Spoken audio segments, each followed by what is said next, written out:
से पहली शुरुआत हांसी से हो रही है और रैली को संबोधित करने के लिए हमारे माननीय मुख्यमंत्री श्री नायब सिंह सैनी 30 मार्च को हांसी की अनाज मंडी में आएंगे। कर रहे हो? कैंडिडेट आपका कोई आया नहीं?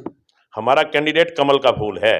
देखिए, जो जैसी करेगा वैसी भरेगा। ईडी ने ऐसे थोड़ी विपक्ष वालों का कहना है कि रंजिश निकालेगी राजनीतिक। ऐसे रंजिश नहीं निकला करती।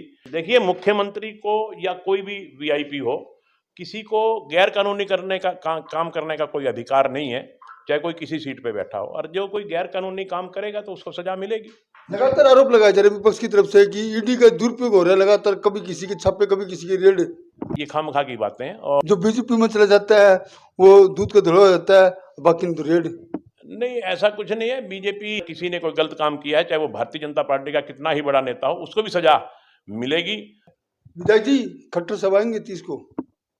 नहीं, खट्टर साहब का अभी तक कोई प्रोग्राम नहीं है। बाकी नमस्कार दोस्तों, मैं आपका अपना ललित भारद्वाज। आप देख रहे हैं हरियाणा पोल खोल न्यूज। इस समय हमारे साथ हांसी के विधायक विनोद मैना नई अपडेट के साथ हाजिर हैं। आपको बता दें कि हरियाणा के मुख्यमंत्री नायब सैनी हांसी आ रहे हैं। कब आ रहे हैं, कहाँ आ रहे हैं, उसको लेकर बातचीत करेंगे विधायक मोदी से। विधायक जी नमस्कार जी। नमस्कार। तो विधायक जी, चर्चा चल रही है मुख्यमंत्री हरियाणा 30 तारीख को हांसी आ रहे हैं। हाँ ललित जी, जैसा कि आपको पता है कि लोकसभा के चुनाव का बिगुल बज चुका और हमारे माननीय मुख्यमंत्री श्री नायब सिंह सैनी जी ने पूरे हरियाणा प्रदेश में हल्का स्तर पर जनसभाएं करने का कार्यक्रम बनाया है। ये बात अलग है कि हर जगह तो माननीय मुख्यमंत्री जी नहीं पहुंच पाएंगे, मगर स्टेट लेवल के कोई भी लीडर हर हल्का लेवल पे जाएंगे। और हमारा सौभाग्य इसलिए मानते हैं हम कि सबसे पहली शुरुआत रैलियों की सबसे पहली शुरुआत हांसी से हो रही है और रैली को संबोधित करने के लिए हमारे माननीय मुख्यमंत्री श्री नायब सिंह सैनी 30 मार्च को हांसी की अनाज मंडी में आएंगे और एक विशाल जनसभा को संबोधित करेंगे। निश्चित तौर पे हांसी में उनका आना, मुख्यमंत्री के बनने के बाद पहली बार आना, हम सब के लिए हम सब का सौभाग्य है। हांसी की जनता बड़ी बेताब है उनका जोर शोर से स्वागत करने के लिए। जहां हम उनका स्वागत करेंगे वहां उनके विचार सुन करके, जैसा कि आपको पता है, मैंने बताया कि चुनावी बिगुल बज चुका है और चुनाव के सिलसिले में ही वो हांसी आ रहे हैं। और हांसी की जनता उस दिन उनको उनकी बात भी सुनेगी और उनको विश्वास भी दिलाएगी कि हम हांसी विधानसभा क्षेत्र से पार्लियामेंट का चुनाव भारी बहुमत से भारतीय जनता पार्टी को जिता करके भेजेंगे। विधायक जी, चुनाव प्रचार अभियान शुरू कर रहे हो, कैंडिडेट आपका कोई आया नहीं? हमारा कैंडिडेट कमल का फूल है। हमारा कैंडिडेट जो भी कमल का फूल लेकर के आएगा, जिसको भी आदरणीय नरेंद्र मोदी जी कमल का फूल, नड्डा साहब कमल का फूल दे करके भेजेंगे, वही हमारा कैंडिडेट है। और निश्चित तौर पे वो हिसार पार्लियामेंट सीट से लाखों वोट से जीतेगा। हमारा कैंडिडेट पिछली बार जो भी भारतीय जनता पार्टी का था वो लगभग 52,000 से हांसी विधानसभा क्षेत्र से जीता था। मैं समझता हूं कि अब की बार जीत उससे भी ज्यादा होगी, ये हमारा दावा है। तो विधायक जी, देखा गया है कि मुख्यमंत्री थे दिल्ली के अरविंद केजरीवाल, उसको ईडी ने अंदर ठोक दिया जी। देखिए, जो जैसी करेगा वैसी भरेगा। ईडी ने ऐसे थोड़ी विपक्ष वालों का कहना है कि रंजिश निकालेगी राजनीतिक। ऐसे रंजिश नहीं निकला करती। उनके पास ठोस सबूत थे, उनके खिलाफ ठोस सबूत थे। सबूतों के आधार पर ही कार्रवाई होती है, बिना क्यों नहीं तो कोर्ट बैठी। अगर आप नाजायज किसी के साथ करोगे तो कोर्ट आपको टांग देगी।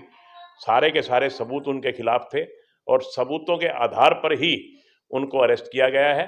बाकी कोर्ट में मामला है, वो अपनी कोर्ट में सफाई देंगे जैसा तो भी। लग नहीं रहा आपको कि ये पहली बार कोई मुख्यमंत्री को सीट पे था उसको लेके? देखिए, मुख्यमंत्री को या कोई भी वीआईपी हो, किसी को गैर कानूनी करने का काम करने का कोई अधिकार नहीं है, चाहे कोई किसी सीट पे बैठा हो। और जो कोई गैर कानूनी काम करेगा तो उसको सजा मिलेगी। लगातार आरोप लगाया जा रहा है विपक्ष की तरफ से कि ईडी का दुरुपयोग हो रहा है लगातार, कभी किसी के छापे कभी किसी के रेड। देखो, कानून अपना काम करता है। ये आरोप प्रत्यारोप तो विपक्ष के लोग लगाया ही करते हैं। बाकी कानून अपना काम करता है। गैर कानूनी काम प्रजातंत्र में हुआ नहीं करता। ये खामखा की बातें हैं। और विपक्ष की जो एक आदत है निराधार आरोप लगाने की, विपक्ष अपने निराधार आरोप लगाता है और कुछ नहीं है। नहीं, कहा जा रहा है, बार बार बयान आ रहे हैं विपक्ष के, जो बीजेपी में चला जाता है वो दूध का धड़ा हो जाता है, बाकी तो रेड। नहीं, ऐसा कुछ नहीं है। बीजेपी की सरकार आप देख रहे हैं, पिछले 10 साल से देश और प्रदेश में बीजेपी की सरकार है। पिछली सरकारों को अगर आप देखेंगे तो कितने घोटाले हुए थे। आज तक ये हमारे लिए बड़ी फख्र की बात है कि भारतीय जनता पार्टी के किसी नेता पे भी कोई दाग नहीं लगा, कोई घोटाला यहाँ हुआ नहीं। अगर किसी ने कोई गलत काम किया है, चाहे वो भारतीय जनता पार्टी का कितना ही बड़ा नेता हो, उसको भी सजा मिलेगी और मिली है। कितने हमने लोग ऐसे पकड़े हैं जिन्होंने गलत काम किए हैं। हमारी सरकार ने बहुत से लोगों को पकड़ा है और उनको सजा दिलवाने का काम किया है। विधायक जी, खट्टर साहब आएंगे 30 को? नहीं, खट्टर साहब का अभी तक कोई प्रोग्राम नहीं है। बाकी अभी तक तो हमारे नायब सिंह सैनी जी जो माननीय मुख्यमंत्री भी हैं और प्रदेश के भारतीय जनता पार्टी के अध्यक्ष भी हैं, तो अभी तक उनका कार्यक्रम है। बाकी और भी मैं शाम तक सीएम साहब से बात करके जिसको भी इनवाइट करना है हम उसका भी कार्यक्रम बनाएंगे। पहली बार मोर्चा आप ही मर गए मुख्यमंत्री का? ये मैं समझता हूँ मुख्यमंत्री जी का प्यार है कि उन्होंने पहली मीटिंग हाँसी में रखी है और अपना प्यार देने के लिए और बुजुर्गों का आशीर्वाद लेने के लिए वो हाँसी आ रहे हैं। एक चर्चा चल रही है, जिस दिन चुनाव आचार संहिता लगी उस दिन आपने दुनिया भर के नारियल फोड़ दिए, थके नहीं। सुबह लगे थे 9 बजे और 2 बज गई थी, 2 की 2:30 बज गई थी। मैंने तो 5 साल हो गए नारियल फोड़ देने। हाँसी में विकास हुआ है कि नहीं हुआ ये बताओ आप। नहीं, उस दिन मैंने देखा है, मैंने वीडियो भी चलाई थी, आपने शायद देखी भी होगी। साथ कार्यक्रम में लगातार एक पर एक धड़ाधड़ में विधायक जी में जोश सारा पूरा। नहीं, वो तो अच्छी बात है। अब जो काम हमारे मंजूर हो रखे थे, जिनकी वर्क ऑर्डर भी हो गए थे, वो काम चालू करवाने थे आचार संहिता से लगने से पहले। इस दिन वो सारे के सारे काम चालू करवाए हैं और नारियल भी फोड़े हैं। ये थे हांसी के विधायक विनोद बैनर्जी ने साफ तौर पर कहा 30 तारीख को यानी कि 30 मार्च को अनाज मंडी हांसी में चुनावी जनसभा को संबोधित करने के लिए हरियाणा के मुख्यमंत्री नायब सानी पहुंच रहे हैं। उसकी तैयारियां शुरू कर दी गई है, दिखा रहे हैं। इस समय लगातार सुबह से ही अपने वर्करों की समर्थकों की मीटिंग भी ले रहे हैं अलग अलग रूप से, और अभी पहुंचने शुरू हो रहे हैं और लोगों को निमंत्रण दिया जा रहा है, कि कहीं तो ड्यूटियां लगाई जा रही है और कहीं ना कहीं उस दिन भीड़ जुटाने का इनका लक्ष्य रखा गया, वो पूरा करेंगे ये। ललित जी, मैं आपके चैनल के माध्यम से हाँसी हल्का के सभी निवासियों को, हरियाणा प्रांत के निवासियों को अपनी तरफ से होली की शुभकामनाएं देता हूं। होली का ये त्यौहार आप सबके लिए मंगलमय हो, नई नई खुशियां लेकर के आए।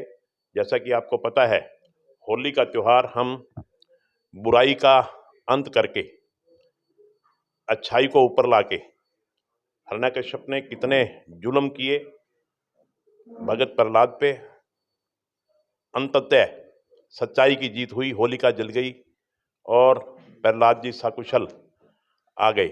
इससे हमें ये शिक्षा मिलती है कि हमेशा अच्छे कर्म करें, बुरा कर्म कभी भी ना करें, और निश्चित तौर पे अच्छे कर्म करने वाले की जीत होती है।